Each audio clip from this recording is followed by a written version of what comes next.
Et oui, salut, salut, comment vous allez? Je prie que le Seigneur vous bénisse et vous accorde de passer d'une manière victorieuse, hein, de traverser ce mois avec victoire, le dernier mois de l'année 2023. Toi qui me vois, je t'acclame. Toi qui es en santé, je bénis le Seigneur pour ta vie. Toi aussi, tu dois bénir le Seigneur de t'avoir donné la grâce de passer du janvier à décembre en santé et en vie. C'est une grâce. Mais vous savez quoi?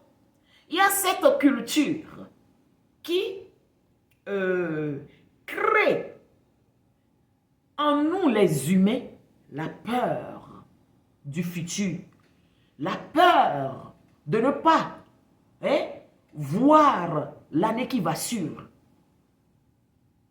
Pourquoi tout ça? On dit, la Bible dit, à chaque jour suffit sa peine. Pourquoi vous êtes en train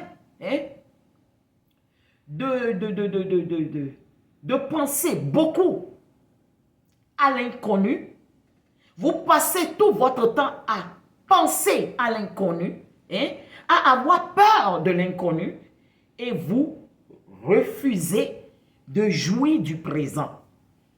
Comprenez-moi bien, je ne suis pas en train de dire que nous n'allons pas construire, nous n'allons pas penser à l'avenir. Mais il faut qu'on soit équilibré dans tout ce que nous faisons. Lorsque tu prends tout le temps, toute ta journée, tout ton mois, toute ta vie à penser à l'avenir, je pense qu'il y a quelque chose qui ne va pas. Quelque part, il y a un déséquilibre. Et oui, je ne pense pas que comme cela, tu vas pouvoir atteindre l'avenir. Suivez-moi bien, je vais quelque part. Il y a plusieurs personnes, à cause de la peur des humains, de la peur de la méchanceté du cœur humain, ils sont agités. Et dans l'agitation, ils vont vers des choses auprès desquelles ils ne doivent pas aller. Ils vont auprès des choses qui n'apportent aucune solution, sinon des solutions éphémères qui demandent beaucoup. Pourquoi vous oubliez le Créateur? Qu'est-ce que Dieu a dit? Dans le psaume 60, verset 12, « Avec moi, vous ferez des exploits, et moi je vais écraser vos ennemis. » Et dans Ésaïe 54, il a dit que tout plan de l'ennemi forgé contre toi est de nul effet, et que toute langue qui s'élève en justice contre toi, tu condamnes. Mais pourquoi on vous instigue cette peur-là? Ah, l'année vraiment s'achève. Est-ce que je vais pouvoir voir l'année prochaine? Et même pour sortir, on a peur. Oh, je vais connaître accident.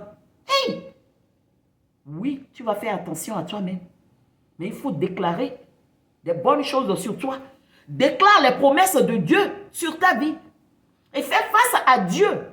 Au lieu de tourner vers un homme, au lieu de tourner vers les esprits maléfiques, au lieu de tourner vers le diable qui ne veut que ta peau pour manger. Soyons sages et intelligents. C'est bien beau que les gens te présentent de bons vœux, que les gens te souhaitent de belles choses, que les gens prient pour toi, pour que le mois se passe bien et que tu vois l'année nouvelle. C'est bon, ça se passe partout, dans les groupes, dans les familles, partout, surtout dans ce mois-ci. Mais où est l'essentiel? Où est l'essentiel? Ceux-là qui prient pour toi, ils ont sorti le verbe et puis ils t'ont déjà oublié. Toi-même, tu dois prendre soin de toi-même. Tu dois te prendre en charge. C'est de ça qu'il est question. N'abandonne pas ta tâche, ta responsabilité à d'autres personnes. Je te conseille de prendre une pause aujourd'hui, s'il te plaît. Rends-toi de ce service. Donne-toi ce bonheur. Prends une pause. Réfléchis sur ta vie. Oui, c'est vrai qu'on ne doit pas trop se cantonner sur le passé. Le passé est rentré dans l'histoire. N'oublions pas cela. Mais à partir du passé, tu peux reconnaître tes erreurs, hein, savoir ta force et puis corriger ce que tu dois corriger avec l'aide de Dieu, dans la présence de Dieu. Tu réfléchis, tu analyses, tu écris et tu présentes tes erreurs, tes forces à Dieu et tu lui demandes de l'aide pour avoir un avenir radieux, pour avoir une année bénie, pour avoir une année glorieuse. Et lui, il va t'aider, car il a dit Matthieu 7,7, demande et je te donnerai, n'est-ce pas? Aussi, lorsque tu serais en train d'analyser ta vie, de faire le bilan de ta vie, tu vas certainement voir si tu es vraiment sincère envers toi-même. Sois sincère. Si tu es sincère envers toi-même, si tu n'es pas cinglé, si tu n'es pas insensé, si tu n'es pas, excuse-moi, fou, tu vas pouvoir te dire la vérité. Et voir dans ta vie, qu'est-ce qui a fait que ça n'a pas marché cette année-ci?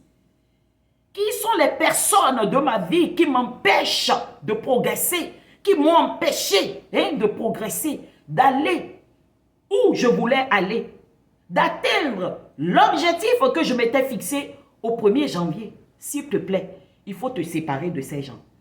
On ne demande pas ce que tu les détestes ou bien tu leur fasses du mal, tu les haïsses. Non, mais tu dois te séparer. Et Abraham a fait ça à Lot, son neveu, dans Genèse chapitre 13, et a pu réussir dans la vie. Manadj a confirmé. Il ne voulait pas le faire. Il ne voulait pas se séparer de son artiste. C'est par la force des choses. Le Seigneur le lui a imposé, je vais dire. Et maintenant, il émerge. Il est parmi les artistes les plus enviés de la Côte d'Ivoire. Quelqu'un qui n'était rien et qui a été placé maintenant au rang des grands de la Côte d'Ivoire. C'est comme ça que le Seigneur fait. Présente ton cas à Dieu. Confie-lui ce dont tu as besoin et lui, il agira pour toi. Recommande ton sort à l'Éternel. Mets en lui ta confiance et il agira pour toi. Rien. Tu n'as pas besoin d'avoir peur. Tu n'as pas besoin de laisser tes oreilles à ceux qui font peur. Laisse tes oreilles à la parole de Dieu. Demande à l'Esprit de Dieu de te remplir pour que tu puisses mener une vie épanouie. Avoir une belle vision. Avec la peur, tu n'iras pas loin. La peur que les gens t'envoient là, ça ne t'amènera nulle part. S'il te plaît, revois ta vie. Confie-toi à l'Éternel. Prie et prie toujours. Lis la parole de Dieu. Demande à Dieu de te guider. Comme cela, tu ne vas jamais regretter. Oh, que le Seigneur te bénisse. Partage ceci. Aime ce que je fais. Envoie-moi tes commentaires. Et puis, oui, abonne-toi aussi. Qu'est-ce que je peux dire encore? Que le Seigneur te bénisse dans toute sa richesse. Au nom de Jésus. Bye.